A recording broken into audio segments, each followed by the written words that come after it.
Yang ku tahu cinta itu indah, namun tak seperti yang ku alami. Biasanya sayang itu menyenangkan, tapi tak seperti yang ku rasakan. Kebersamaan, canda, tawa, itu dulu. Tapi sekarang sudah usai. Perbedaan terkadang menghancurkan, tapi tak sedikit yang menjadi kekuatan. Perbedaan status yang biasanya sangat rentan berbuat diskriminasi dan dilihat dengan sebelah mata.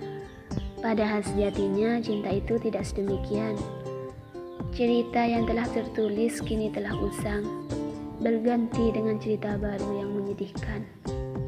Senyumnya telah hilang, harapan telah pudar. Dirimu telah pergi dan ragamu tak lagi kumiliki. Entah hatimu masih ada atau sudah terbang tinggi yang sulit kembali. Sangat sulit mengejar kalau standarnya adalah perbedaan tahta. Aku berjalan sedangkan yang lain melaju cepat dengan ratusan kilometer per jam. Bukan tak mau berjuang, tapi sadar diri itu lebih realita. Salah kita, bukan salah cinta juga. Berpisah karena suatu perbedaan, atau mungkin sudah jadi suratan.